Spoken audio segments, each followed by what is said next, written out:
I would like to call to order the January 13th, 2021 regular school committee meeting at 5:07 PM.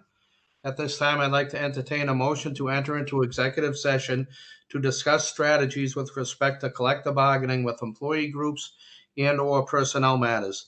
The school committee will reconvene the school committee meeting following the executive session at 6 PM, at which time we will begin our first budget workshop. The regular scheduled meeting will then proceed at 6:30 PM. Do I have a motion to enter executive session? I'll make that motion, Mr. Chair. And I'll second it. I have a motion and a second to enter a new executive session. Mr. Cutlass, how do you vote? Aye. Mr. Stadman, how do you vote? Aye. And the chair votes aye as well. That's a unanimous vote. We will reconvene at 6 PM. Thank you. Thank you.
Okay.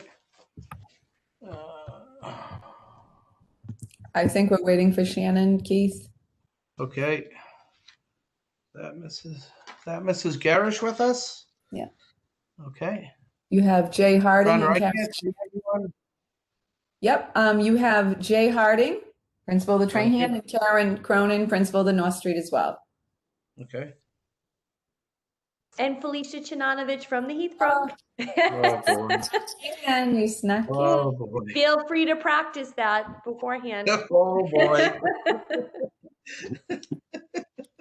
And I see Shannon as well. So I already forgot. uh,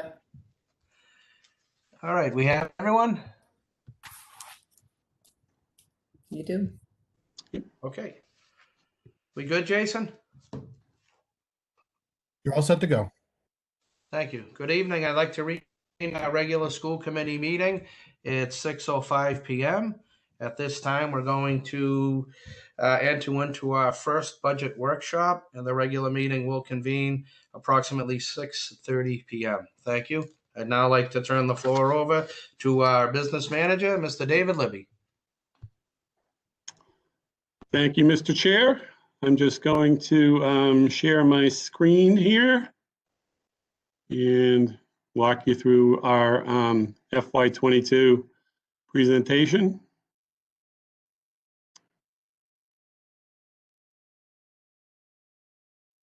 Here we go.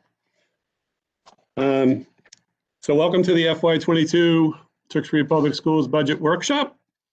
We generally start off our workshop by reviewing our district strategy and theories of action, which shape all of our decisions we make around the budget here in the Tewksbury Public Schools. Our district strategy reads that the Tewksbury Public Schools community believes that our educational program will encompass a 21st century teaching and learning approach that promotes consistent growth among our students and staff to achieve academic, social, and emotional success for all students. Theory of action. If the Tewksbury Public Schools prioritizes a growth mindset amongst all stakeholders while providing a quality professional development and professional culture grounded in collaboration, then all students will experience innovative, student-centered instruction prioritizing positive outcomes. That was our theory of action and district strategy set forth by our district administrative team, and we believe that that's the best way to educate our students here in Tewksbury as a group. So the Tewksbury school budget consists of 4 major parts, 3 of which are managed by the schools: our salary, our operating, and our capital outlay. And one of the 4th part is managed and shared with the town.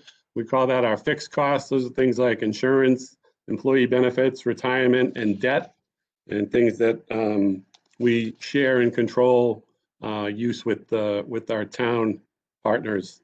What we'll be focusing on here in this conversation will be mainly the salary, operating, and capital outlay portions of our budget. Focus areas we keyed on as we met with school principals and department heads in the area of personnel. This is the end of our collective bargaining agreement this year with teachers, aides, nurses, secretaries, and custodians, and some of our administrative group as well. So we have an unknown there as far as what the collective bargaining agreement will look like for next year and into the future. So that's a kind of an unknown. We don't know what our figures are going to be for next year, and we had to do some estimating there to carry forward what those groups will be looking at. Second was assuring an accurate accounting and tracking of COVID-related leave of absence and 1-year replacements and hires. We have a lot of staff members that are out on short or 1-year leave of absence, and we hired replacements to fill those roles, as well as some building-based long-term subs. So I wanted to make sure we had an accurate accounting of those moves that will be coming to an end at the end of this year, and folks coming back for the school year next year. So that's a sort of an added wrinkle into what we normally do. Normally we just move from payroll. We have a few retirements and we know we're going to replace those folks, but this year is a much more complicated personnel picture from a salary perspective. Third bullet, we wanted to make sure we're funding student services adequately to recover from any COVID-related progress reduction for students who are in our highest needs groups. And the fourth personnel focus area, we found our school principals have been very good at collaborating now to ensure we maximize our use of resources at each school. The K-4 group gets together quite a bit to discuss their personnel and making sure that we're getting the most out of personnel at each of our buildings. And the last thing, the new elementary school is on the horizon for FY23. So FY22, the year we're talking about right now, will be the last year under our current model. So we don't want to kind of kept that in mind as we looked at any personnel decisions, that there would be a 1-year situation, anything we did for FY22 likely to change as the new school came online during FY23. The area of technology, security was a major focus this year, just with the model that we are under right now, and we just can't have security, we can't have issues with our technology. Everything has to work every day with the number of students that are online learning. So network security became a very important issue for us to focus on this year. Device maintenance and replacement. Jason's team has developed a very comprehensive replacement plan for devices in the district. As they get to end of life, he's got a scheduled purchase plan to replace those devices and keep good working units in front of our students and staff. Also monitoring systems. This is an ongoing initiative with our tech group, just to make sure we get notified of things that could be going wrong before they actually go wrong. So we're not finding out the internet's not working, when people show up at work the next day. We get notified at night now if something goes down. And we're always looking at our printing solutions and moving away from paper into more electronic solutions for our schoolwork for students. Building improvements, upkeep of our older buildings. We're kind of focusing this movement on the Dewing and the Heathbrook schools, with the North Street and the Trahan scheduled to be not in use after the FY22 year. School security, again, is a focus here. We've done some work on our vestibules now. We have just the Heathbrook and Dewing actually to finish up as far as secure vestibules now in our schools. Our building systems, Chris and I learned more about our HVA systems and ventilation systems than we thought we ever would. And we continue to look at those building systems, electronic plumbing, other systems that make our places tick. And STEM and maker spaces at each of our schools. That's a way that students are being educated now, more hands-on. We want to be able to provide spaces for those and materials for those students to get that learning experience. Had to do a COVID impact slide to just show the impact this year that the COVID pandemic has caused on our budget and what we've spent so far in these different areas. Cleaning overtime, we've had some nursing overtime. That group has been working pretty much every weekend with our administration on COVID-related activities. And again, IT, making sure our networks are up and running, testing things during times that we didn't want to have students in the building. So they've been working on weekends and evenings to make sure our technology infrastructure is running properly. The obvious stuff, cleaning equipment, PPE. We had some contracted cleaning done, HVAC and maintenance, some instructional supplies, technology, and then a little bit of transportation. That's where we're at right now during FY21. So the request that the school department is looking at would be a 2.58% increase to our salaries, operating, capital outlay budgets. This was in line with the number the town manager has been recommending, he's been very supportive of education, always is, and continues to be, and make sure we're a priority with the town and get the materials we need to operate efficiently. The when you factor in our fixed costs, that fourth item that we don't really control, the town has more control over that. We're looking at a 1.3% increase overall for the schools. So salary is 70% of our school budget. We assumed level staffing for FY22 relative to a quote unquote normal school year. So that's where we plan to begin. This accounts for contractual step and longevity increases known at this time and estimated. And as you can see by group, the largest group obviously is our teachers, and and they represent the largest amount of our salary increase. This slide just kind of breaks down our salary groups by, our salaried personnel into groups. Again, teachers, 68% of our budget is spent on teachers, which is where we want to be spending money in the classrooms. Operating budget represents 28% of the school budget. A little more spread out than our salary from a percentage perspective.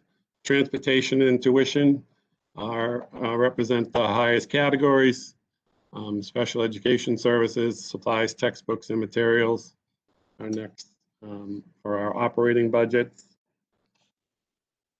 Lastly, our capital outlay, which is a small percentage of our budget, but we've chosen as a priority this year the Ryan roof for a couple of reasons. The Ryan roof is close to the end of its life. That building's approaching 25 years old now.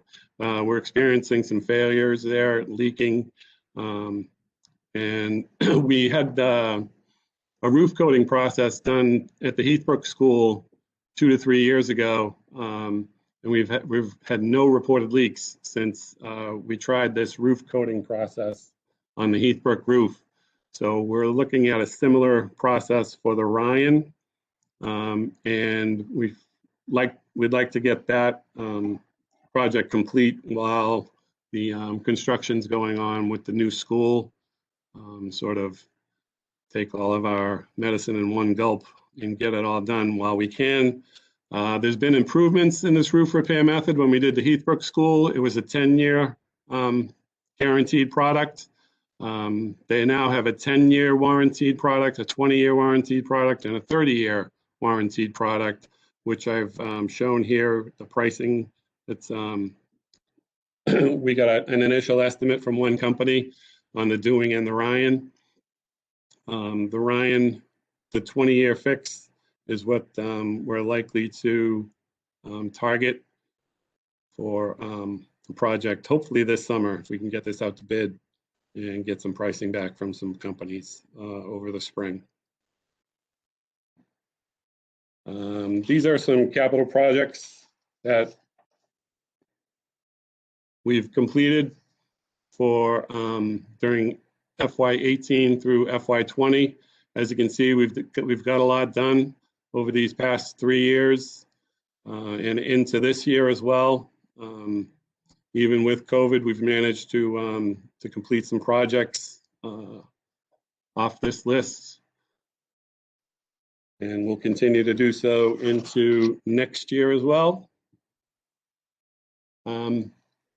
Other funding sources are available to us. We have 56 separate funds currently active that we manage here in the business office, reduced from 62 last year. We have some older funds that when the purpose and activity sort of runs out, we close out those funds and move on to newer activities, but they all have a specific purpose and must be used appropriately. Must be used related to the purpose of the fund. If it's a grant or a revolving type of account that's driven by fees, we're not allowed to take parking fee money and buy textbooks. We have to spend parking fee money on fees related to the parking lot. So snow removal and security and things like that would be allowable expenses for that type of a fund. Specifically, our grants that we have funding available for this is our funding available for FY21.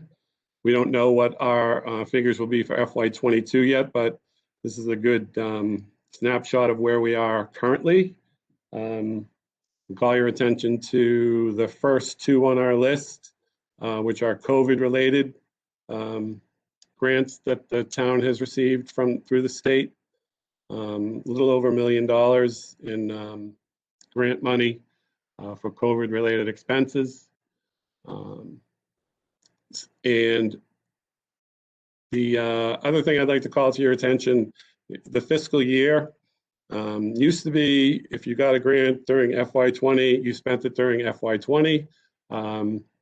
It's specifically this year, the state has recognized that a lot of that spending wasn't able to be done last year, given the school closure that we experienced. So they've allowed FY20 grants to be carried over into FY21 and to be spent during FY21. I suspect that some of these may even roll over into FY22 as well if the money's not spent. And the state will be letting us know how that's going to work as we go forward. This is what our full budget will look like currently at town meeting. Includes our fixed costs broken down into each category that we share costs with the town. Call your attention to our health insurance costs, which are down over last year. That's a result of some new offerings that we've put in the employee package as far as health care for our employees. We've seen a reduced cost there, and so far so good on the reports back from the employees as far as what those health care, the coverage seems to be good. So people seem to be happy with those changes. Next steps. We'll continue discussions with building principals, department heads, elected officials, town officials, teachers, parents, students, and community members to refine and react to our ever-changing needs. Specifically this year, we'll have likely many things change between now and when we open schools in September. So we'll keep our ear to the grindstone and be refining and reflecting any priorities that come up that change as we go through the next few months and head into our May town meeting, where we need to, the town meeting is where the budget finally gets approved by the voters of Tewksbury. So there may be some movement between these line items. But as of right now, we're comfortable that we can operate effectively with the whole overall budget of $69,637,971, which is in line with the town manager's recommendation. And I will open it up to comments or questions. Great, thank you, Woody. We'll start with our Vice Chairman, Mr. Cutler. Any comments or questions?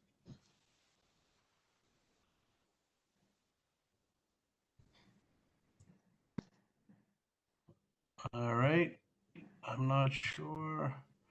Why don't we go to our clerk, Mrs. Demos?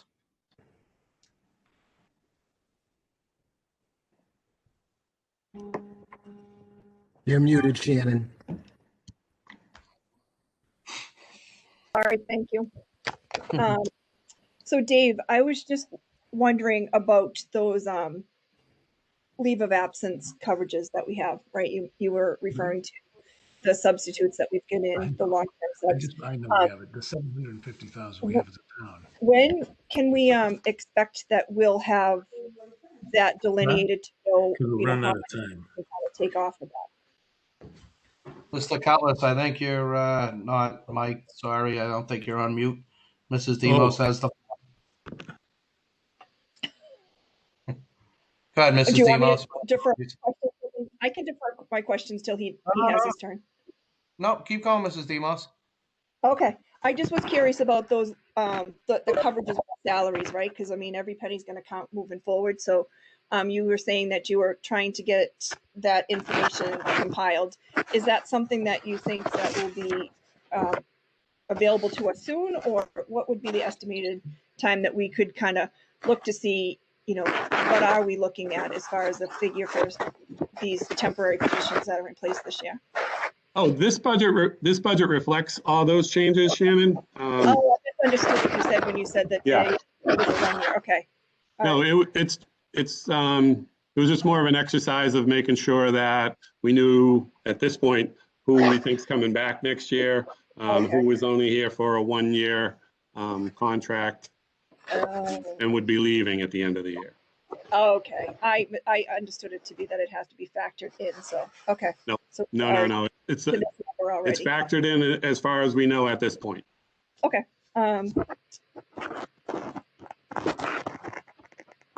No, I think that I'll defer to my colleagues. Then that was my biggest one, was the staffing, and the rest of my questions are for none. So thank you.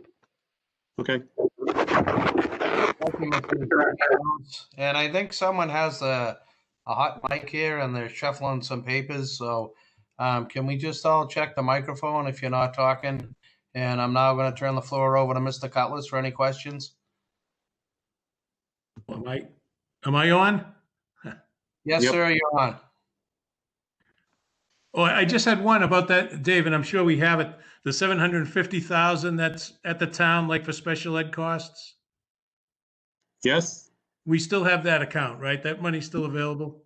it is. Yep. Okay, thank you. That's all I needed. Thank you. Thank you, Mr. Cutlass. Mr. Wilson? I have no questions, Mr. Libby. I just want to say thank you. It's, I got the, package, was able to review it, and the information is so detailed and easy to follow that I just appreciate how easy you make it for us. So thank you. You're very welcome. Thank you, Mr. Wilson. And Mr. Stadman? Oh, yes.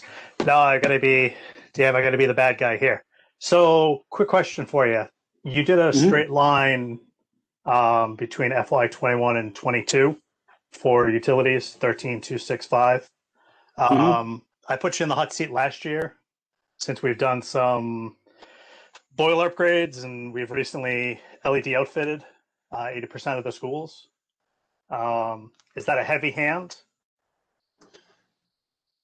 I don't think so, John. We don't know what our rates are going to be year over year.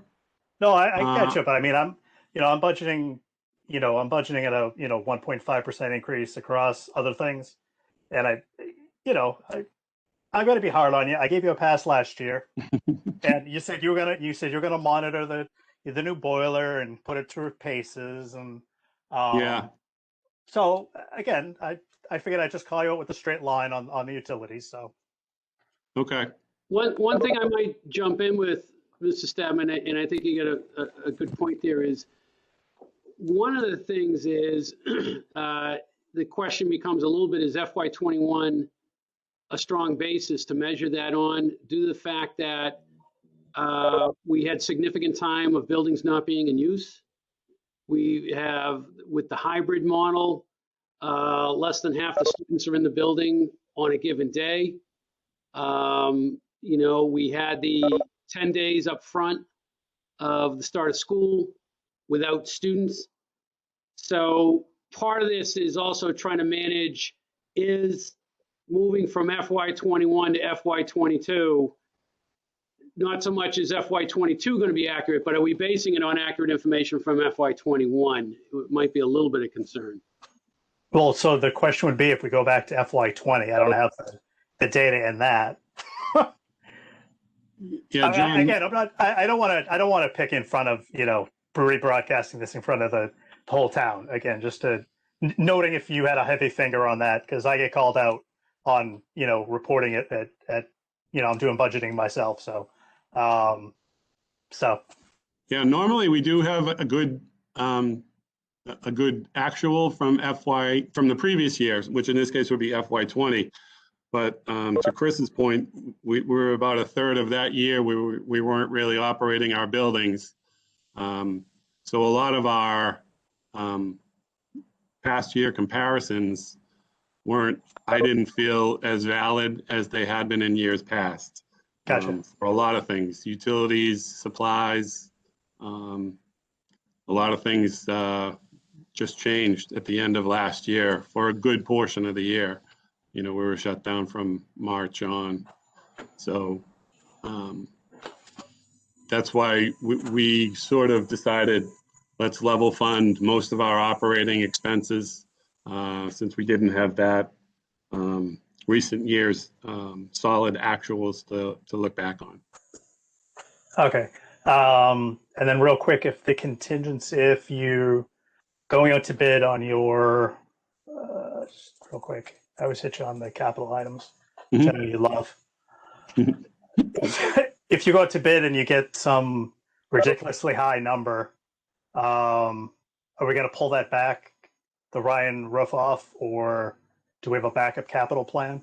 Well, the other portion the other idea, and this is what we did with the Heathbrook School, is we did 1/3 of the roof, so we could modify our plan based on the costs that we get coming in out of our bids. Yeah. And I know there's plenty, obviously, in the capital pipeline to fill the other thing. That was just my question for, again, knowing that you've got whatever, eight and some change, and you come back with a $1 million 20-year fix if this thing breaks the bank, if you're going to do a split roof or a third roof or something like that. So yeah, I'm hopeful. We've had some people reach out to us, so I think the roof coating market, I guess, is getting more competitive. So I'm hoping that will factor in on the numbers we get back from folks out there. Understood. Thank you, Dave. Great. Thank you, Mr. Stadman, and thank you, Mr. Libby. And just a note for the public, this is just our first public workshop regarding the budget. We will be having 2 more public budget workshops prior to our February 10th meeting, and also prior to our March meeting as well. Both of those are public hearings. And as always, if you have any questions, please feel free to reach out to anyone on the school committee or the superintendent.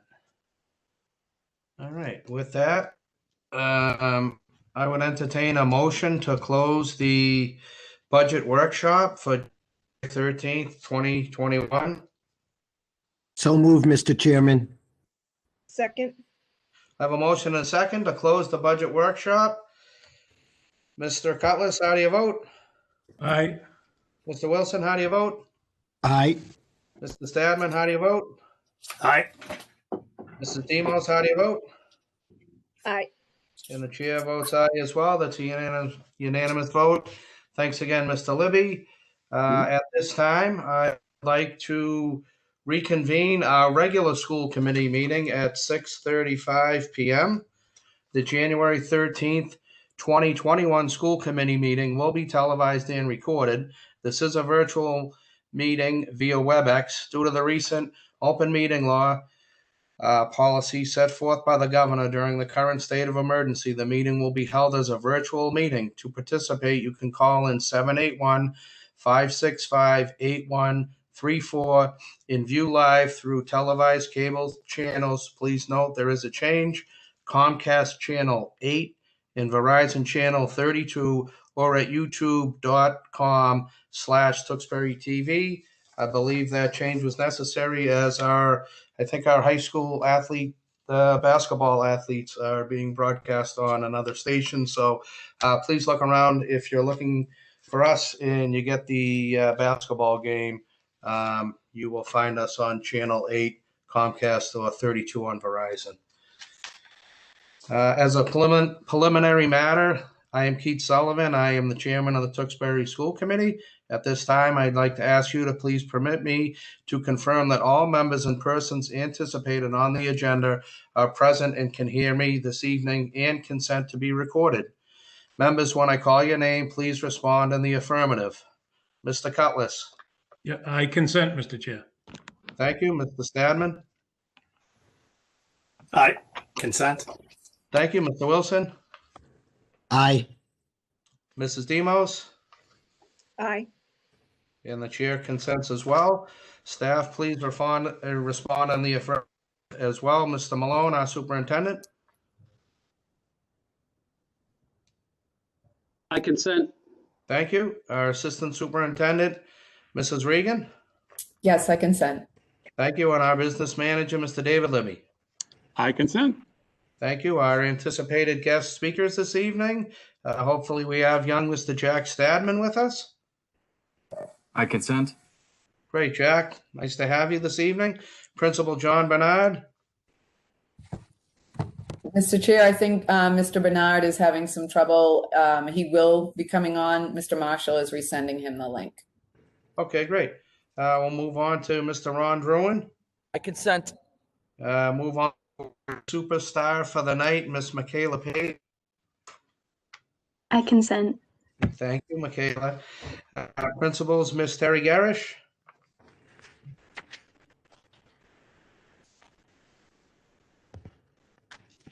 I consent. Thank you. Principal, Mr. Jay Harding. I consent. Thank you. Principal, Mrs. Judy McGinnis. I consent. Principal, Mrs. Karen Cronin. I consent. And Principal, Mrs. Felicia Nanovich. I consent. Great. Thank you very all for joining us this evening. This open meeting of the Tewksbury School Committee is being conducted remotely, consistent with Governor Baker's executive order due to the outbreak of COVID-19. In order to mitigate the transmission of the COVID virus, we have been advised and directed by the Commonwealth to suspend public gatherings, and as such, the governor's order suspends the requirement of the open meeting law to have all meetings in a publicly accessible physical location. Further, all members of public bodies are allowed and encouraged to participate remotely. The order, which you can find posted with agenda materials for this meeting, allows public bodies to meet entirely remotely so long as reasonable public access is afforded so that the public can follow along with the deliberations of the meeting. Ensuring public access does not ensure public participation unless such participation is required by law. This meeting will feature public comment. To participate, please call 781-565-8134. For this meeting, the Tewksbury Public Schools is convening by WebEx, as posted on the town's website, which identifies how the public may join, view live through televised cable channels, Comcast Channel 8, Verizon Channel 32, or at youtube.com/Tewksbury TV. Please note that this meeting is being recorded and aired live, and that some attendees are participating by video conference. Accordingly, please be aware that people may be able to see you, and take care not to screen share your computer. Anything that you broadcast may be captured by the recording. All supporting materials that have been provided members of this body are available on the district website or by request. Please email Gail Johnson for a copy of the agenda packet. The public is encouraged to follow along using the posted agenda unless otherwise noted. Please permit me to cover some quick ground rules for effective and clear conduct of our business and to ensure accurate meeting minutes. I will introduce each speaker on the agenda. After they conclude their remarks, I will go down the line of members, inviting each by name to provide any comment, questions, or motions. Please remember to mute your phone or computer when you are not speaking. Please remember to speak clearly in a way that helps generate accurate minutes. If anyone has a comment or question, it can be submitted in the chat window and it will be recognized. For any response, please wait until I yield the floor to you and state your name before speaking. If members wish to engage in discussion with other members, please do so through the chair. And for items for citizens forum, after members, I will first ask members of the public who wish to speak to identify themselves by name and address for the record. Said resident will then have up to 3 minutes to comment on any current or past agenda item. And finally, all votes will be taken by a roll call vote. With that, I would like to turn the floor over to our recognition and Superintendent Malone. Excuse me, Mr. Chairman. Yep. Principal Bernard has entered the room. He is Excellent. with us. Welcome, Mr. Bernard. Thank you very much, sir. Thank you for attending this evening. And order of business, do you consent to be recorded this evening, sir? Yes, sir, I do. Great. Thank you very much. Welcome. Mr. Malone? Thank you, Mr. Chairman. I think we're going to start out this evening with kind of an acknowledgement that there's one more item that COVID has robbed us of, and we've had a great tradition with the Tewksbury School Committee of celebrating academic achievements of all students. Typically, we set aside the school committee meeting in December every year to recognize all of those students' significant achievements, typically going around their MCAS success. The highlight of that evening is always our announcement of the students who have received the John and Abigail Adams Scholarship Awards, which is a significant achievement for a high school student, and something we're certainly very proud of the students who have received that honor. And we also know that their parents are very proud of them. We hope each and every one of these students remembers to thank their parents for their dedication and support. Mr. Bernard is here from the Tewksbury Memorial High School, but also most of our other principals. And certainly for our students receiving this award, we hope you have time to reflect on thanking those teachers that were involved in your success, those administrators.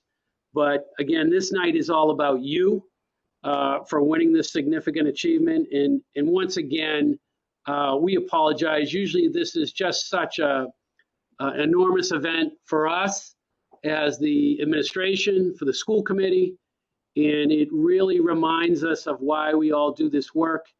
Unfortunately, we have to do this celebration virtually this year, but it should not damper at all the significant success recognized by these students. So the John and Abigail Adams Scholarship provides a tuition credit for up to 8 semesters of undergraduate education at a Massachusetts state college or university. The scholarship covers tuition only.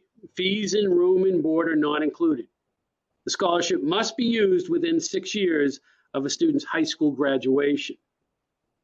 In order to be considered and receive this award, students must first score an advanced in one of the following high school MCAS tests: grade 10 ELA, grade 10 mathematics, or high school biology. In addition, to qualify, these students must hit a proficient or advanced score in the other remaining tests. That is a significant accomplishment for any student that can make this work, that can certainly dedicate themselves to do this. And we're so very proud of the students who have dedicated themselves, not only in high school, but in middle school and elementary school, to their own academic success.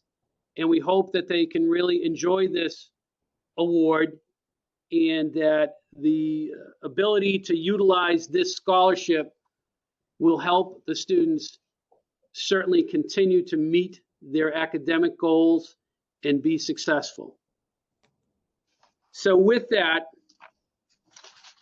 I'd like to read the names of the students who from the class of 2021 will be receiving the John and Abigail Adams Scholarship. I apologize ahead of time for any mispronunciations, but certainly, once again, we are so very proud of you as a school district. You should be very proud of yourselves. The following students have received the John and Abigail Adams Scholarships. Haley Arsenault, Saponwit Azalina, Maher Bagul, Caesar Barboa, Nabil Bacala, Alyssa Bedreau, Thomas Branchard, Jamie Burns, Isabel Carlton, Emily Cashel,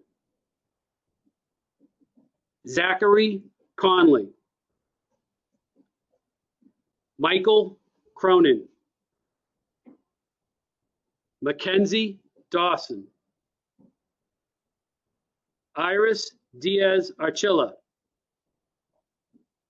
Cole Duffett, Michael Duggan, Caitlin Finnegan, Juliana Fisher, Ethan Fleming, Justin Flynn, Chris Franklin, Haley Farilla, Trinity Guston, Abigail Hayes, Michelle Hinkle, Nicholas Johnston, Sean Kaiser, Cindy Lai, Richard Lavagna, Daniel Lightfoot, Abigail McAllister, Caitlin McDonald, Robert Manson, Matthew Martins, Elias Melky, Elizabeth Miller, Connor Moynihan, Derek Monroe, Shane O'Neill, Caitlin Oates, Michaela Page, Kunal Pal, Emily Parr, Alexis Palomino, Patrick Powers, True Rappold, McKenna Rosberg, Ryan Rosenberg, Christina Russell, Sabtari Sabir, Erin Sands, Jessica Satterfield, Dominic Balway, Abigail Varghese, Elena Wallazek,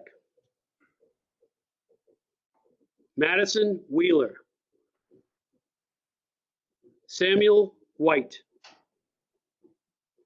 and Ryan Zakular. Once again, congratulations to all of these wonderful students. This is a great honor, one, for your achievement, and two, a great honor for the award you're receiving as far as the scholarship. We couldn't be more proud of you, and we wish you all the success moving forward. You're a great representation of Tewksbury Public Schools and Tewksbury Memorial High School, and we thank you for all your efforts, and we thank you for your parents and your teachers and your administrative support.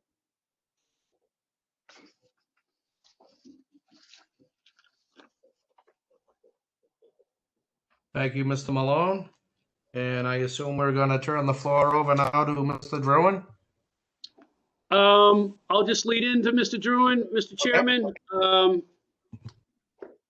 Michaela, are you on the call?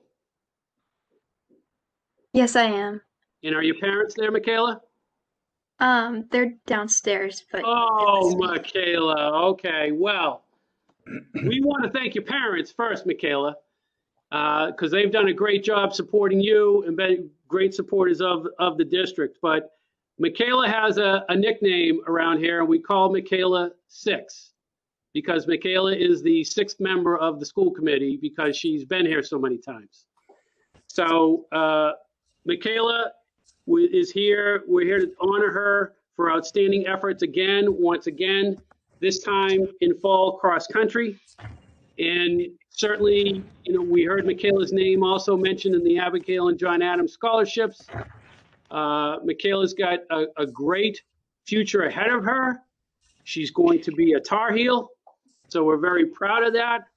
And I'll share one little story about Michaela in that in the crux of the most exciting time in her life, where she is excelling both in school and athletics, this COVID comes in and dampens the cross-country season and eliminates the indoor track season. However, I still see Michaela run outside my window regularly. So that just tells you who Michaela is and what it means for her to be a student athlete, to be a member of the Tewksbury community, and just to be an outstanding representative at Tewksbury Memorial High School. But with that, I'll turn it over to Mr. Druin. Thank you, Superintendent Malone. Michaela, quickly, can you play defense? Because we got a 1-point lead here with 2 minutes to go. So I'd love you to come in and make a stop for us on defense for the basketball team. Can you do that too? I have absolutely no hand-eye coordination, so I don't think I'd be any help. What a ball game we got over here. So up 11, down 7. Now we got a 1-point lead. So anyways, Michaela is a 12-time All-Scholastic. She's made the Herald 7 times. She's made the Globe 5 times. She is on her way to North Carolina, as Superintendent Malone said, to be a Tar Heel. I think he kind of took a little bit of where I wanted to go. I see Michaela out here daily on the track, and they're out here in the snow, and she's getting her workouts in. What kind of hit me the other day as I was thinking about what I wanted to say is this thing went so fast. 7 years ago, I have Michaela in 5th grade, and she's running the mile as a 5th grader, and she's running under 6 minutes in the 5th grade. And I remember calling over to our track coaches going, I got this kid in the 5th grade who just broke 6 minutes in the mile in the 5th grade. And they knew who she was. And 7 years later, this thing's kind of almost over, and we have a lot of kids here who do a lot of good things, and all of our athletes are valued, and to be kind of robbed of seeing Michaela run on the track indoor, which I think is her best sport. She's a nationally ranked number 1 or number 2 in the 600, and she's got New England records and Mass records. And, when she's on the track indoors, the meet stopped, so we were seeing, greatness at the high school level. And we kind of got robbed of that this winter. And, it hit me the other day that I'm never going to get to see her indoors, which is tough, because she's so good. And she's done so many good things. And, this whole thing has been tough for everybody. To see a kid who's nationally ranked and one of the best that's ever done it in New England not get to do that again is tough to swallow. So, like Mr. Malone said, she's been here, a million times, and she could wallpaper her wall with whereases but the best thing that I'll say about Michaela is I've never heard a teammate say anything bad about her. Never. She's never big timed anybody. She's never acted like she's better than anybody. Every one of her teammates loves her and is willing to hang out with her and willing to work out with her. And when she signed her letter of intent, there were a ton of teammates here to take pictures with her. And it's not like that with every kid. Some kids can't handle the success, and some kids can't handle the accolades. And she's been so humble and down to earth and just such a good kid. And, my heart breaks that I don't get to see her on the track again. But, she's the face of our program, and we will miss her a ton when she's not here anymore.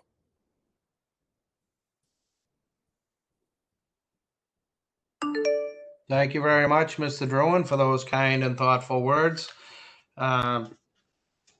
Ms. Regan, do we have a resolution that I believe our Vice Chair, Mr. Cutlass, is going to read to Ms. Michaela Page this evening? Thank you. The floor is yours, Mr. Cutlass. All right, thank you, Mr. Chair. And it's probably the 10th one I've read from Mrs. Page here at this time, but I will go. Resolution of recognition for Miss Michaela Page. Whereas Michaela Page has been named the 2020 Boston Herald All-Scholastic for her outstanding performance on the Tewksbury Memorial High School girls cross-country team. And whereas Michaela is a senior at Tewksbury Memorial High School, competing on both the girls indoor and outdoor track teams and the girls cross-country team, she is the reigning two-time Massachusetts Gatorade Athlete of the Year, a two-time reigning Town Crier Female Athlete of the Year, and a 12-time All-Scholastic. And whereas Michaela continues to break records during her 4 years at TMHS, she holds 3 combined individual all-state championship titles, the most out of anyone in school history. And whereas on June 11, 2021, Michaela will graduate from TMHS, she has decided to attend the University of North Carolina, where she received a scholarship to run track and field. Whereas Michaela Page has brought great pride, recognition, enthusiasm, and honor to herself, to her parents and family, to Tewksbury Memorial High School, and to the town of Tewksbury. Now, therefore, be it resolved that the Tewksbury School Committee applauds, honors, and recognizes the many achievements of Michaela Page.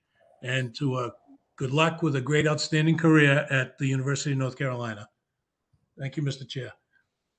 Thank you, Mr. Cutlass. And I know we normally don't do this, but I'd certainly love to hear from Michaela, if you'd like to say a word. And if you don't, that's fine too. I will go to my colleagues, but I'd certainly like to give you the opportunity. I feel like you're almost a part-time member here. We could certainly give you an attendance or a participation award at these meetings. So if you would like to say something, the floor is yours. Yeah, I just want to say a quick thank you to everybody. I've felt a lot of support from all the staff, and I'm just really, really grateful for that throughout the entire, all the seasons and my entire high school career. Yeah, just thank you. Great, and thank you for being a wonderful representative of not only Tewksbury High School, but Tewksbury High School athletics. In our community. I love the Tar Heel banner behind you. I know Mr. Druin's not going to get to see you run again, but it's just another step that we all know it's going to be for in your career, and we know you'll do wonderful things in North Carolina. And we just hope that you always remember Tewksbury and have the greatest and the best in all your future successes. I've heard nothing but wonderful things about you throughout the years. So I certainly wish you all of the best. And with that, I'll just ask if Mr. Wilson would like to add anything. Yeah, I'll just quickly say, Michaela knows. And is perfect. Besides being an incredible runner, and if you've been in, like, right, it's funny. Ronnie was talking about watching on the indoor track, and I got to tell you, there's been moments watching Michaela where I'm cheering and crying all at the same time. It's incredible to watch. It's truly exciting. I certainly hope I get down to North Carolina to see you, but if not, I'll be watching on TV and cheering you on from home. You have big fans in the Wilson household, and we think you and your family are tremendous people, and so proud of what you've accomplished, so proud of how you've represented Tewksbury, and just go on and continue to do great things. So good luck, Michaela. Thank you, Mr. Wilson. And Mrs. Demos? Hi, I just want to take a minute to congratulate Michaela on everything that she's accomplished throughout this entire high school career. She's an all-around great kid academically. She's just, a great athlete, like we keep hearing, but she's a great kid, and I just am excited to see what the future holds for her, and I wish her all the best in her future endeavors.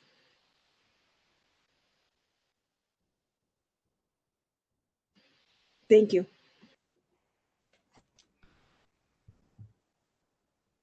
Mr. Stadman? Just say congratulations, Michaela.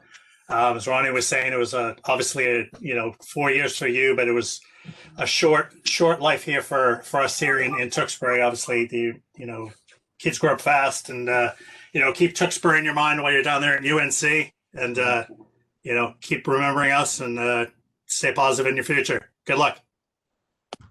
Okay, and before we move on, I'm just going to ask if Principal Bernard would like to say anything while we have him here on the call.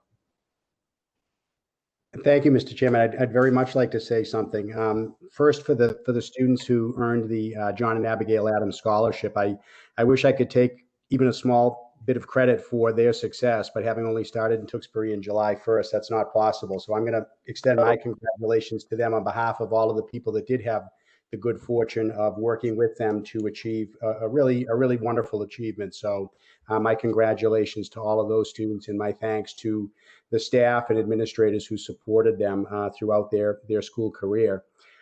As for Michaela, I think Michaela was one of the first students I met this summer when I first came to Tewksbury in June and met with outgoing Principal Vogel before I started in July. I noticed her banner hanging proudly in the gymnasium.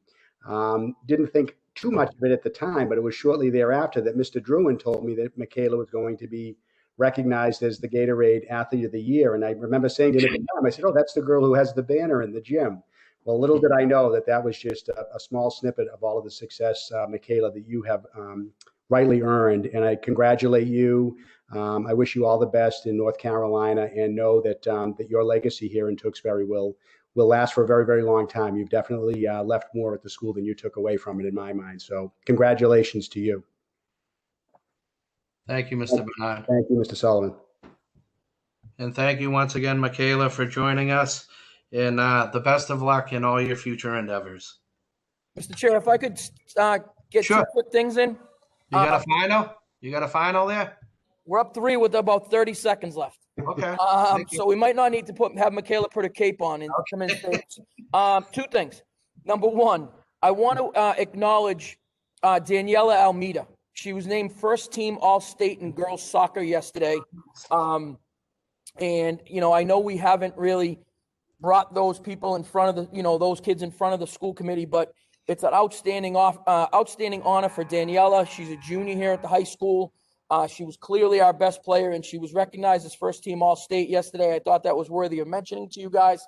And second of all, huge thank you to Richard Montori and to Tewksbury Cable.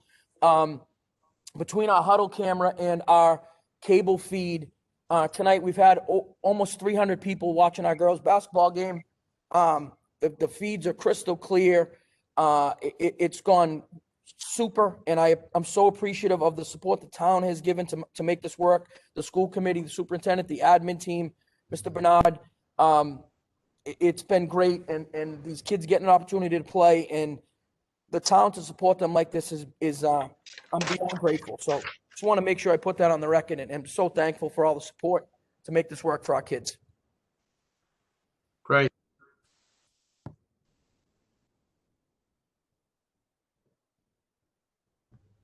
Thank you very much, Mr. Drew, and feel free to jump in with an update when you get a final too. I will. Thank you. Yeah. And with that, always wonderful to have students in. It's nice to have young Mr. Jack Stadman back this evening. Jack, you still with us, sir?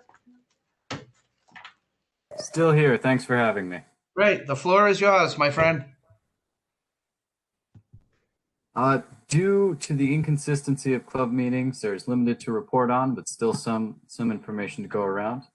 Everyone at school is rested and happy to be back for the new year. Our DECA team is working diligently to complete both their virtual role plays as well as district tests for the hopes that they move to the state conference.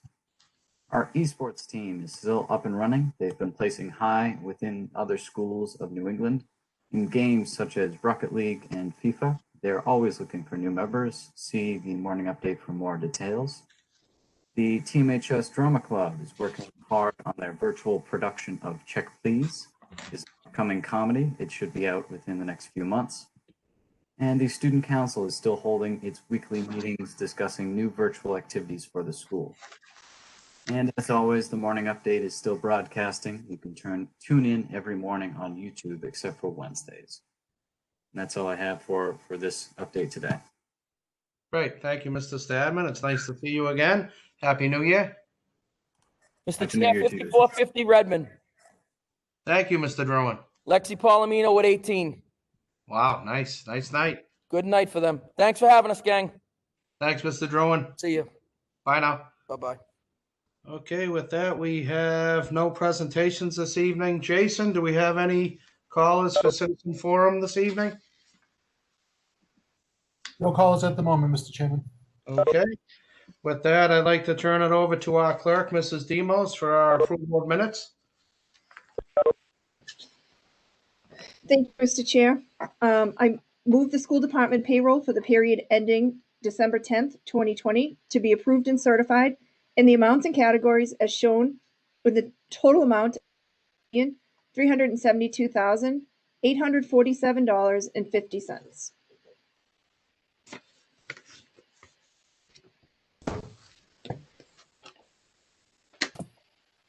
Okay, I have a motion to approve the payroll period ending December 10th. Do I have a second? Second. I have a motion and a second to approve the payroll period ending December 10th, 2020 in the amount of $1,372,847.50. Mr. Cutlass, how do you vote?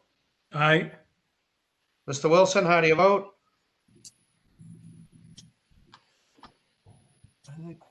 Is he no longer with us. Yeah, he texted me and said he was having issues. That's okay. Mr. Stadman? Aye. Mrs. Demos? Aye. And the chair votes aye as well. And Mrs. Demos for the payroll for December 24th. Thank you, Mr. Chair. I move the school department payroll for the period ending December 24th, 2020 to be approved and certified in the amounts and categories as shown for total amount of $1,381,799.40. Okay, I have a motion. Do I have a second? Second. I have a motion and a second to approve the payroll period ending December 24th, 2020 in the amount of $1,381,799.40. Mr. Cutlass, how do you vote? Aye. Mr. Stadman, how do you vote? Mrs. Demos, how do you vote? Aye. And the chair votes aye as well. And the final payroll, please, Mrs. Demos. Thank you, Mr. Chair. I move the school department payroll for the period ending January 7th, 2021 to be approved and certified in the amounts and categories as shown for a total amount of $1,334,764.89. Thank you. I have a motion. Do I have a second? Second. I have a motion and a second to approve the payroll period ending January 7th, 2021 in the amount of $1,334,764.89. Mr. Cutlass, how do you vote? Aye. Mr. Stadman, how do you vote? Aye. Mrs. Demos, how do you vote? Aye. And the chair votes aye as well. Mr. Chair, I realized that my notes were out of order and I skipped the minutes. Could I go through the approval for that? Absolutely, no worry whatsoever. Thank you. Yep. I move to approve the minutes of our December 9th, 2020 regular meeting. Great. I have a motion. Do I have a second? Second. I have a motion and a second to approve the December 9th, 2020 regular meeting minutes. Mr. Cutlass, how do you vote? Aye. Mr. Stadman, how do you vote? Aye. Mrs. Demos, how do you vote? Aye. And the chair votes aye as well. Thank you, Mrs. Demos. Thank you. And that takes us to the superintendent and staff reports. I'd like to turn it over at this time to our superintendent, Mr. Malone. Thank you, Mr. Chairman. A few updates for you. One, obviously specific to COVID. Again, I'd like to thank staff, students, administrators, parents, community members, the committee, just for their involvement and dedication to keeping our schools safe, particularly in this time of COVID. Once again, even looking at some of the international, national, and statewide numbers, and even at the town numbers, certainly we have concerns about the number of positive rates that are out there. However, we have maintained a manageable amount in schools. We're very proud of that. Any positive case is one too many, but certainly we know that the protocols we've put in place and the investment into materials and procedures has really assisted us in keeping everyone safe. So thank you to everyone involved, particularly our school nurses and custodians who have just done a great job making sure our buildings are clean and making sure protocols are followed and working with families. We're keeping a close eye on the COVID-19 vaccine rollout. Our school nurses have in fact been offered, and most have taken advantage of, actually accepting the vaccine for themselves as part of a little general distribution. So it's great to have our nurses have the opportunity to get that vaccine as medical personnel. We look forward to phase 2 of the vaccine distribution, which will include educators. That rollout time period is still being eyed between February and April. As we mentioned in our reopening task force meeting on Monday, we will certainly be aggressive in seeking out opportunities to get these vaccines for our staff as soon as they are available.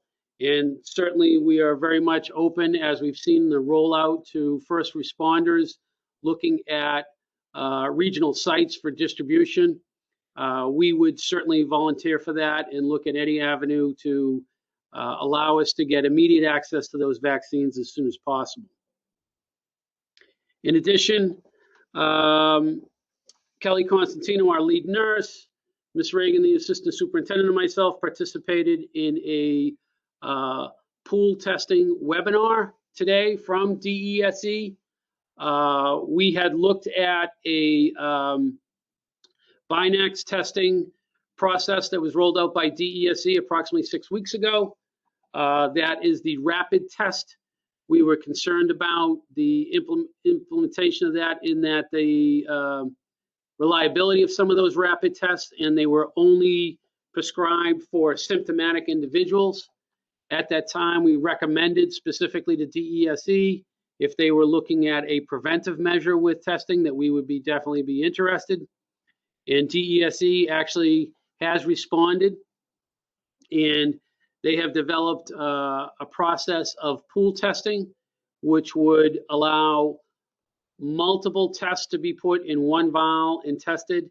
And then if one of those swabs, of 15 to 30 swabs in an individual test, comes up positive, then everyone who was tested in that would be retested again to find out and determine which individual was positive.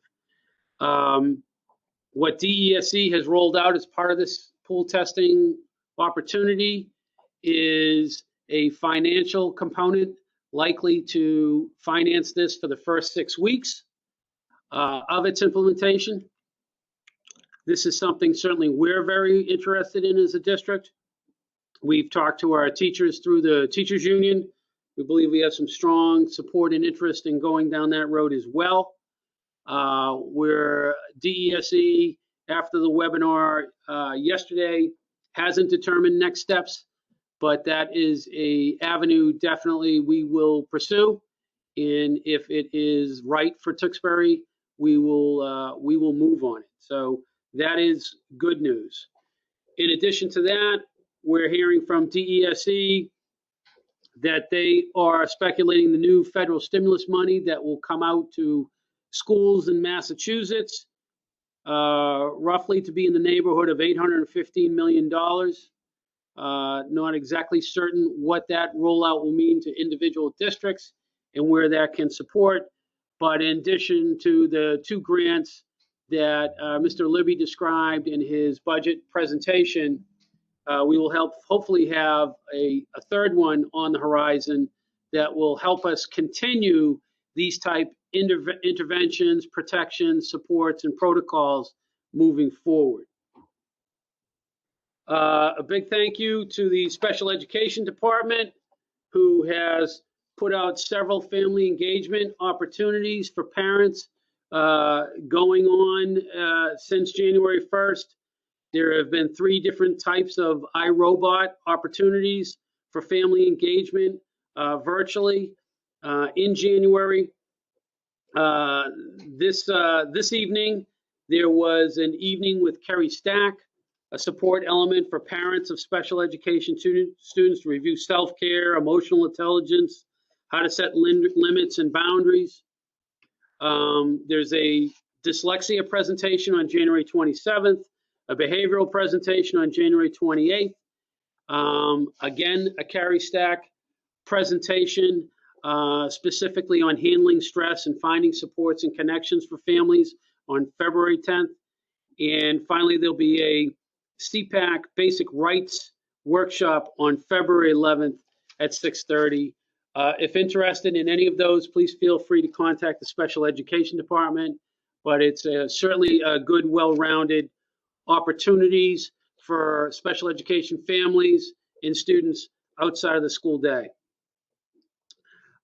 We recently received our New England School Development Council NESDEC projections, enrollment projections, which we get annually. And as you've heard me report for the past few years, that we were on a slight decrease in enrollment trend that would eventually level off. What we're seeing a little bit more clearly in these projections is that slight decline is likely to level off within the next couple of years, which will give us a stable element to look at as far as our enrollment and our funding and pieces of that nature. So that's certainly good news. Congratulations coming out from some of our great community supporters. And in this situation, it's our VFW. Congratulations to VFW Post 8164 and its auxiliary for sponsoring our 1st and 3rd place winners in the district in our Voice of Democracy and Patriot Pen scholarship programs. Voice of Democracy winner Brooke Bunyan and Patriot Pen winner Christopher Rabideau will be advanced to the state competition. Best of luck to both. Some great partners of ours in the community, Mr. Vinny Olivia and Mr. Jimmy Williams, great supporters of the school district and great way for a community organization like the VFW to work closely with our students in our school system. So we're very proud of that. And I know Mr. Druin was reporting live from the girls basketball game in the gym. And we have also sent out to parents not only how to connect to our home games, but how to connect virtually to away games, to include all the school districts in the Merrimack Valley Conference and how to stream those games both when we're home and away.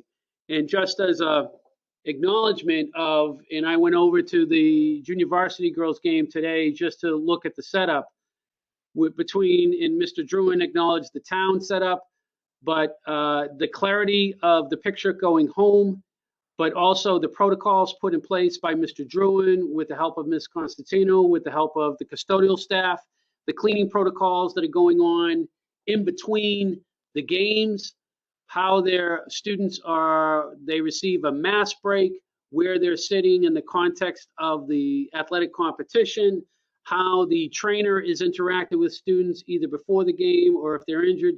Every one of these aspects has been thoroughly thought through in order to keep our kids safe and to make sure we give them every opportunity to experience some of those things we've lost over time, which is our ability to do extracurricular activities, athletics, clubs, anything that we know makes school important for all of our kids that goes beyond the classroom. So hats off to Mr. Druin and his team, and we hope to have a successful season going on with that.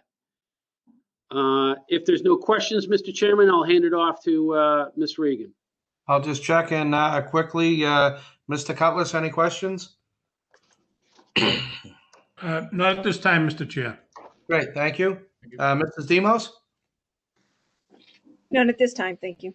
Great, thank you. And Mr. Stadman? None at this time, thank you. Great, thank you.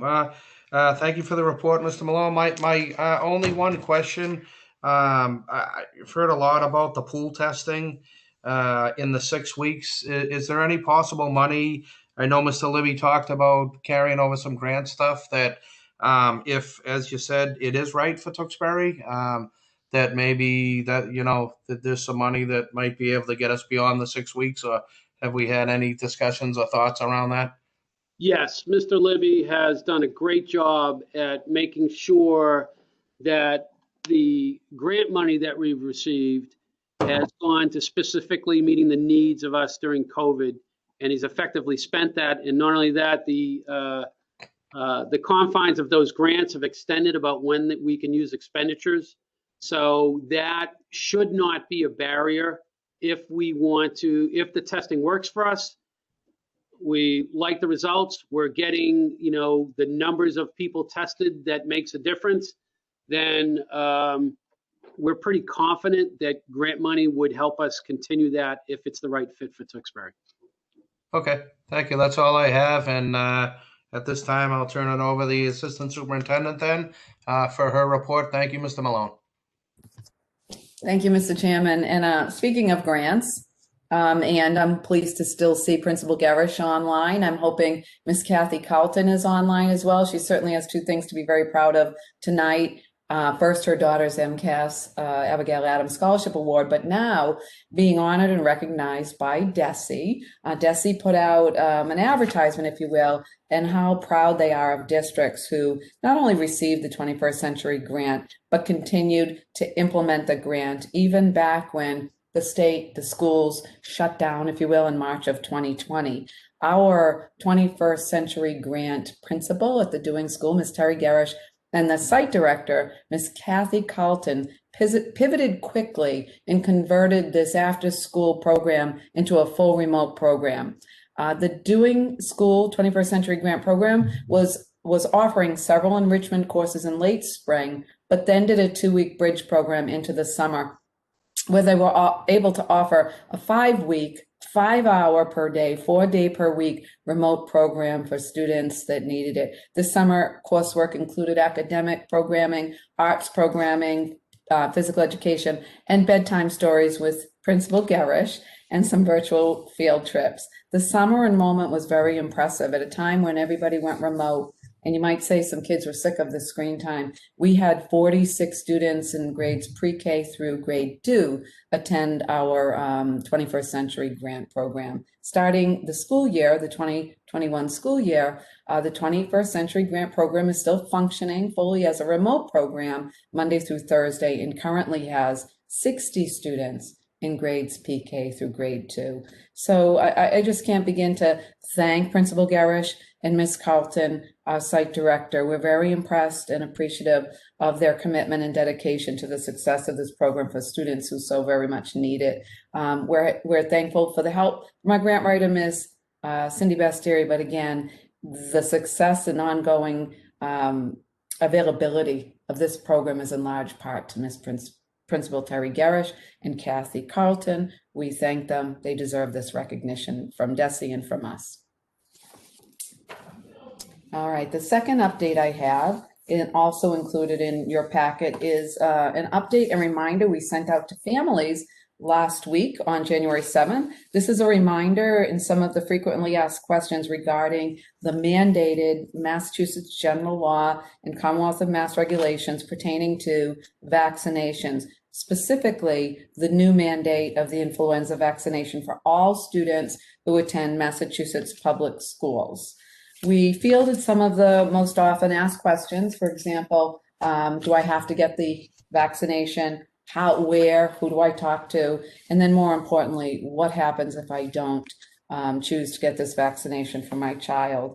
We also sent with it a link to the Massachusetts general law around school immunization requirements, because we truly wanted parents to see this is a Massachusetts regulation. The schools have to abide by the regulation, and we certainly, sit in the place where we have to track students and families' compliance to this new vaccination requirement. So we wanted parents to see the language as put out by the state, and also as a reminder to grade 7 and grade 11 students, there's a new requirement around the meningococcal vaccination. So parents, please know we are going to spend the next few weeks helping to support and remind you if you have not received this vaccination for your child or verified it through the school nurse. We will be sending out emails in the next couple of weeks and then some personal phone calls to families. Unfortunately, due to this mandate, students will not have access to in-person learning at our schools if this vaccination requirement is not fulfilled. So parents, please call your school nurse or us or certainly your child's physician if you have any further questions on this. And then the last of my updates is short and sweet. I just wanted to bring your attention to my promise to you that each school committee meeting, we would now inform you of student enrollment as it pertains to not only our in-person learners, cohort A and B, our cohort C numbers, and our remote learning numbers. You can see the numbers have shifted a little bit in a very positive way. We now have approximately 130 cohort C students. So that's students who are accessing additional in-person learning at our schools. So we'll continue to show you the enrollment numbers this way in future meetings. That concludes my update, Mr. Chairman. Great. Thank you, Mrs. Regan. I'll just check in. Any questions? Start with Mr. Cutlass. All set, Mr. Chair. Thank you. Great. Thank you, Mrs. Demos. None at this time. Thank you. Great. Mr. Stadman. None at this time, Mr. Chair. No, and I don't have any questions as well. Thank you for that report this evening, Mrs. Regan.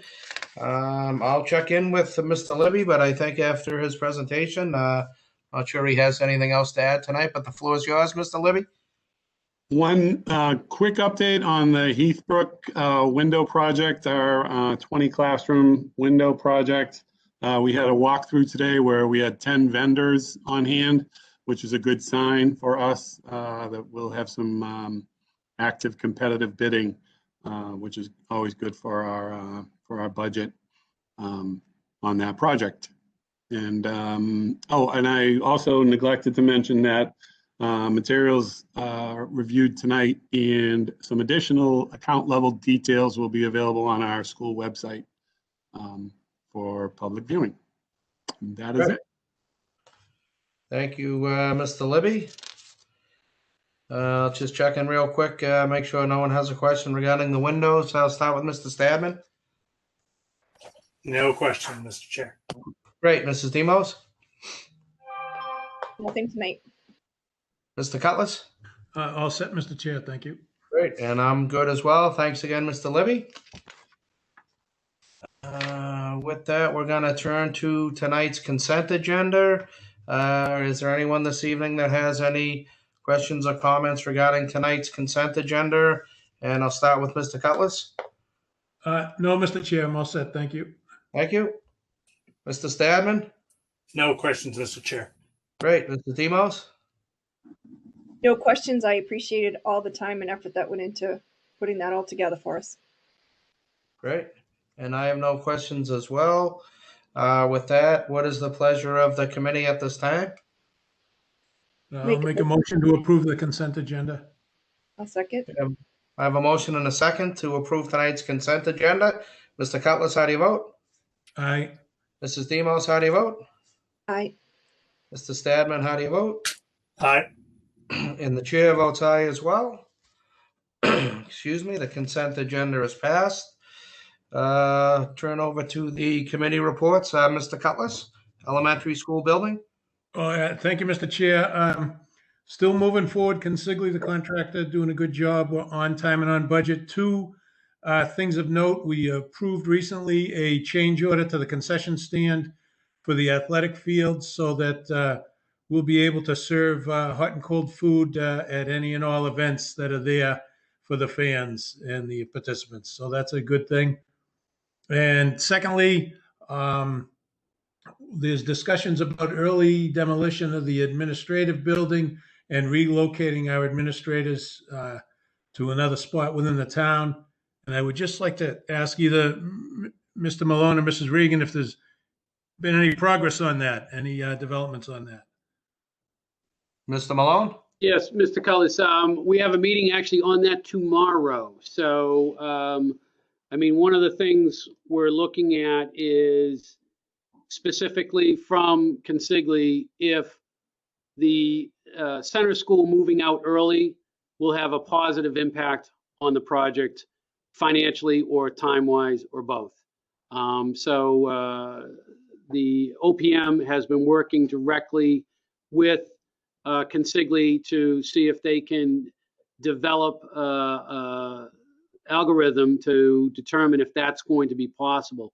If it's not going to either save money on the project or shorten the time period of the school opening, it's probably not a road we would go down, but we're open to go down that road if it's going to have an impact positively on the project. All right, thank you. Thank you, Mr. Chair. That concludes my report. Thank you, Mr. Malone and Mr. Cutlass. There's no update on the Education Foundation report. Mr. Wilson was having technology issues. He did want me to extend a thank you to the CPAC for working with the school district regarding the carry stack that was this evening in the upcoming basic rights workshop. And I'm fairly sure I know the answer. With not being allowed to have meetings, Wellness Advisory Committee, I assume, Mr. Stedman, we have no update there? That is correct, Mr. Chair. No meetings. Thank you very much, Mr. Stadman. Having no policy changes, proposals, or adoptions, we'll move on to old business and professional development. I'll turn the floor over to Mrs. Regan. Thank you, Mr. Chairman. This is informational only. I just wanted to give you the lineup of the PD workshops that occurred on December 23rd on our early release day. I think it's important to note that we gave teachers some choice. First of all, tell us what you want to do. Second, we offered some self-care and some special ed topics that were of importance to all of our staff. Interestingly enough, most of our staff chose to work with their PLCs around curriculum planning and different assessment tools, and I suspect to be ready for coming back after the vacation. So, the comments were good. The teachers really enjoyed the time together, and The title reads that self-care is not canceled, unfortunately was canceled, and we'll bring that back at a later date if there's further interest to run that PD workshop. The second item in old business that you're looking at is informational as well. And I have some notes here. I don't want to read through most of this, but just highlight it. You know, the return from the winter break generally kicks off our assessment season, both federal and state assessments. However, we've seen several changes and updates and modifications to the 2021 MCAS and Access testing schedule. So I'm going to just draw your attention to page 2 of this document. Seniors that we had that transferred to the schools are clicking their heels. We only had 3. All of our seniors had already passed, but the makeup administration for MCAS for seniors who needed this competency determination called the CD has been postponed. DESE, it will allow us to use courses that demonstrate competency in math and ELA for those seniors we currently have so that they can receive their diploma. We're also very thrilled to hear that DESE is planning a shortened or abbreviated grade 3 through 8 ELA and math MCAS and science technology MCAS later in the spring. There'll be more details coming forth with what that shortened session will look like.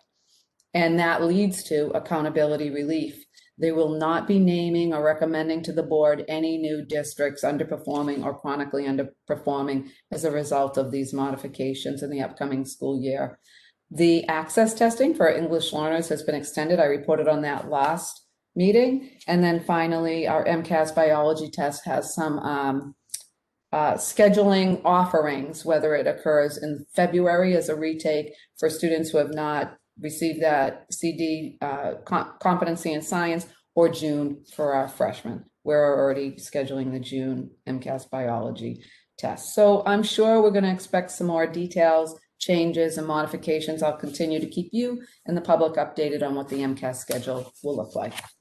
Great. Thank you, Mrs. Regan. Mr. Cutlass, any questions about the old business items? Not at this time, Mr. Chair. Thank you. Great. Thank you, Mrs. Demos. Not at this time. Great. Mr. Stadman? Not at this time. Thank you, Mr. Chair. And I have no questions as well.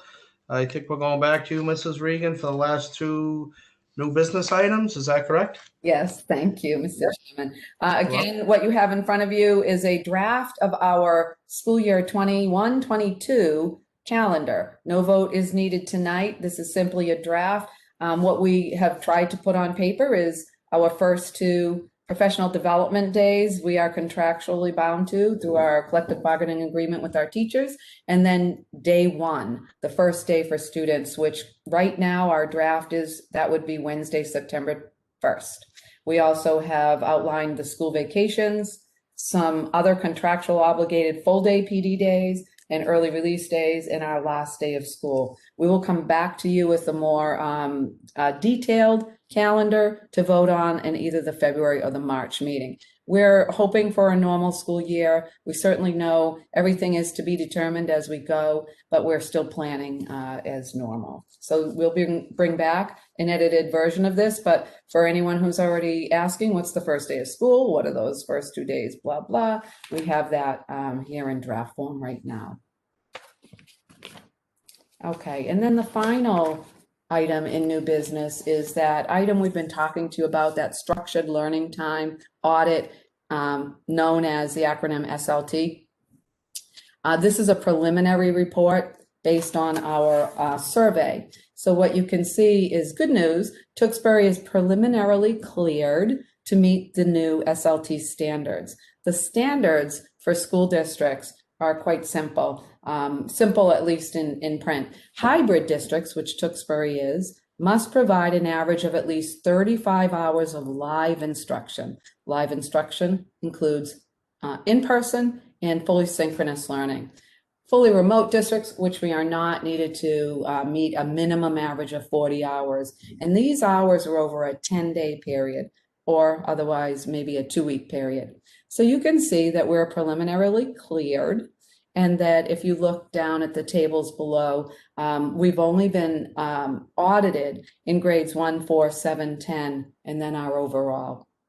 So while the report indicates the clearance, based on the 4 grades that you see, we're responsible to ensure that this SLT requirements are met across all grade levels, and we can look forward to continued audits.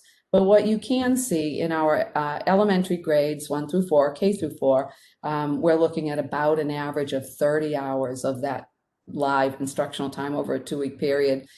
In grades 5 through 8, we averaged between 30 and 34, but our high school averaging at about 47 lifted the district to the minimum of 35. So we are going to continue to work with our union and our teachers in the classroom to really evidence and validate what exactly does our live instructional time look at every grade level. And we can finesse and tweak this audit as we receive more information. As we work with the union on more in-person time on Wednesday, that's certainly going to help. But we'll come back to you with future data on the SLT. Great. Thank you, Mrs. Regan. I'll check in and I'll start with Mr. Cutlass. Any questions or comments? No, Mr. Chair, thank you.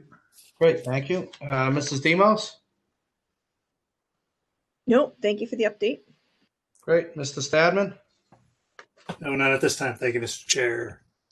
No, and I don't have anything. Just one comment to reiterate with the public for those that are listening this evening. This is not the finalized calendar, but certainly this is an effort that we want to move into. But nothing has been finalized, so it's just an original draft. And correct me if I'm wrong, Mrs. Regan. We usually do 2 or 3 of these before it gets finalized.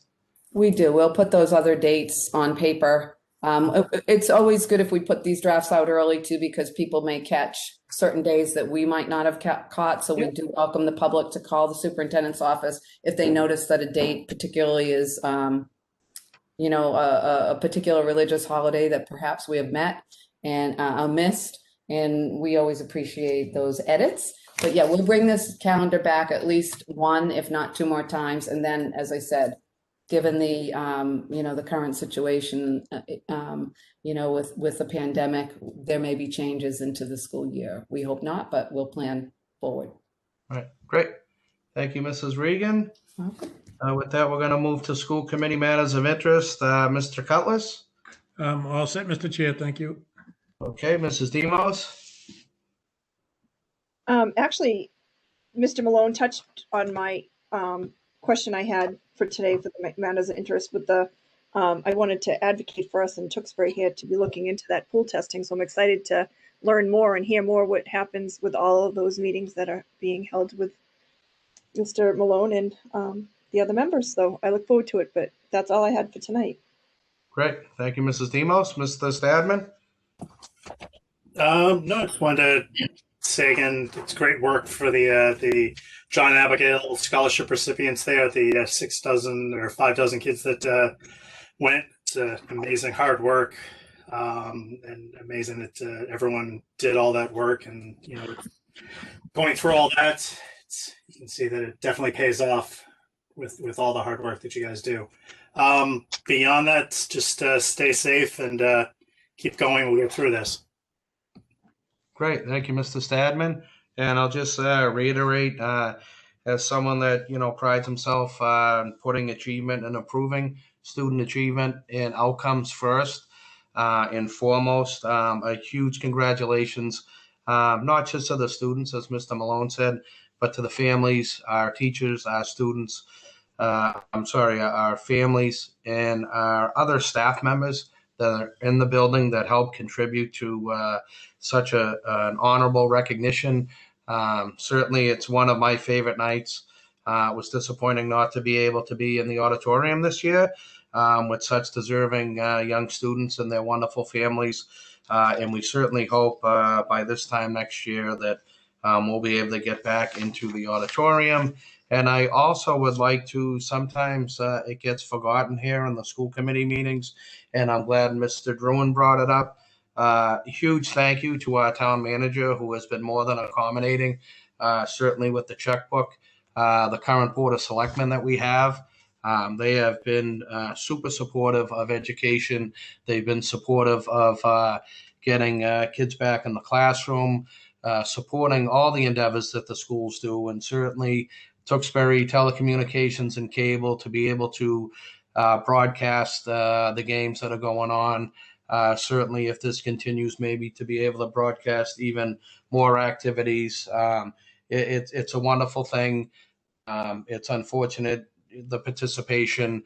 And my final thank you goes to Mr. Druin and actually our superintendent, who I think a lot of people aren't aware. When they allowed sports, everyone had different rules, and Tewksbury really got down and I think did a really good job.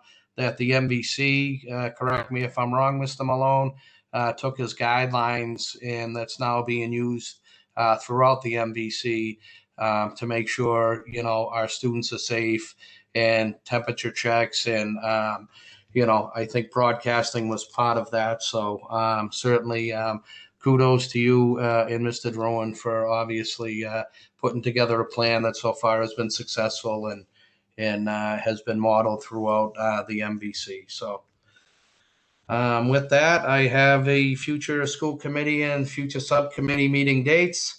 Our next meeting will be on February 10th, 2021. And as I stated earlier, preceding the meeting will be our second public hearing and public workshop regarding the budget. And the following meeting will be held on March 10th, 2021. And that will be our third public hearing and workshop regarding the budget. Next agenda item, any future agenda items? I'll start with Mr. Cutlass. All set, Mr. Chair. Thank you. Great. Mr. Stadman? I'm all set, Mr. Chair. Okay, Mrs. Demos? All set. Okay. And for the public that's viewing, if you do have any ideas or things that you would like us to put on the agenda, you can always contact someone on the school committee or the superintendent and or assistant superintendent. A final thank you to all of our participants that joined us this evening, especially our principals. And with that, I'll yield the floor to Mr. Cutlass. Thank you, Mr. Chair. I'll make a motion to adjourn. I'll second that. I have a motion and a second to adjourn this evening's meeting. Mr. Cutlass, how do you vote? Aye. Mr. Stadman, how do you vote? Aye. Mrs. Demos, how do you vote? Aye. And the chair votes aye as well. Thank you all for attending and joining this evening. Have a good night. Thank you.